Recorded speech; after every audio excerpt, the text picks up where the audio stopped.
রাজ্য জুড়ে চলছে প্রতিনিয়ত বৃক্ষরোপণ কর্মসূচি। এরই অঙ্গ হিসাবে খোয়াই ধলাবিল কালী মন্দির প্রাঙ্গণে বৃক্ষরোপণ কর্মসূচির আয়োজন করা হয় শুক্রবার। কর্মসূচিতে উপস্থিত ছিলেন প্রদেশ বিজেপির সভাপতি তথা সাংসদ রাজীব ভট্টাচার্য।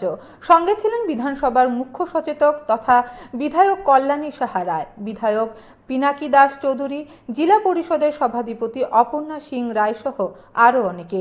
এদিন সেখানে বৃক্ষরোপণ করে পরিবেশ রক্ষার বার্তা দেন উপস্থিত সবাই।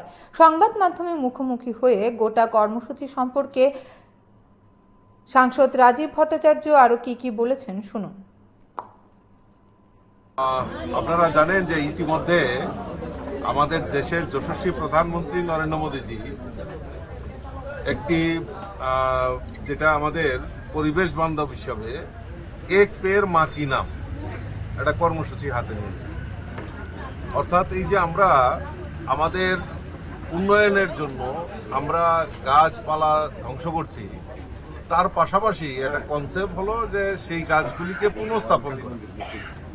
তো মাননীয় প্রধানমন্ত্রী নরেন্দ্র মোদীজি আমাদের এই ভারসাম্য রক্ষার জন্য, এই পরিবেশকে রক্ষার জন্য একটা বিশেষ উদ্যোগ, গাছ লাগানো একটা বিশেষ উদ্যোগ নিয়েছেন, যার নাম, যার কনসেপ্ট দেওয়া হয়েছে এক পেড় মা কি নাম। এইটাতে উদ্বুদ্ধ হয়ে আমাদের ভারতীয় জনতা পার্টির তরফ থেকে বিভিন্ন জায়গায় আমরা এরকম কর্মসূচি আমরা বাস্তবায়ন করছি। আমরা একটা আলাদা কনসেপ্ট আমরা নির্মাণ করার চেষ্টা করছি, যে আমরা এই যে ধরুন আমাদের যে নির্মাণযোগ্য চলছে, আমাদের যোগাযোগ ব্যবস্থা উন্নয়নের জন্য আমাদের মোদীজি আমাদের এই ত্রিপুরা রাজ্যকে ন্যাশনাল হাইওয়েতে সংযুক্ত করছেন। এই ন্যাশনাল হাইওয়ে যখন নির্মাণ করা হয় তখন দেখা যায় যে বিভিন্ন অনেক বছরের পুরনো বড় বড় গাছ পর্যন্ত কাটা। তাহলে কি উন্নয়ন করা যাবে না? গাছ কাটা যাবে না? উন্নয়নও হবে, গাছও কাটতে হবে, তার পাশাপাশি বৃক্ষরোপণ করতে হবে। তো সেইটাকে মাথায় রেখে খোয়াই মন্ডল এবং খোয়াই জেলা কমিটি তারা উদ্যোগ নিয়েছে যে এই যে খোয়াই বাইপাস হয়েছে, এই বাইপাসগুলোতে যে আমাদের যে গাছ সেখানে বৃক্ষরোপণ করে সেটা একটা নজির সৃষ্টি করা হবে।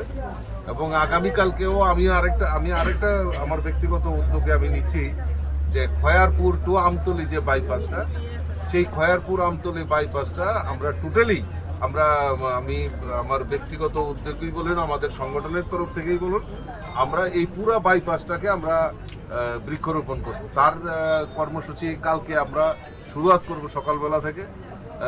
আগামীকালকে প্রথম ধাপে আমরা 300 গাছ টার্গেট নিয়েছি, 300 গাছ আমরা লাগাবো। পরবর্তী সময় একদম খয়ারপুর থেকে 14 দেবতা মন্দির থেকে একদম পুরো আমতলী পর্যন্ত আমরা এই বাইপাসটাতে আমরা গাছ লাগাবো। এবং খোয়াই মন্ডল, খোয়াই জেলা, এখানে আমার সঙ্গে আমার চিফ হুইপ তেলিয়ামুড়ার বিধায়িকা আমাদের কল্যাণী রায় এখানে উপস্থিত আছেন, আমাদের পিনাকি দাস চৌধুরী যিনি কল্যাণপুরের বিধায়ক উনি উপস্থিত আছেন, আমাদের অজন্তা দি যিনি এই কর্মসূচিটাকে বাস্তবায়নের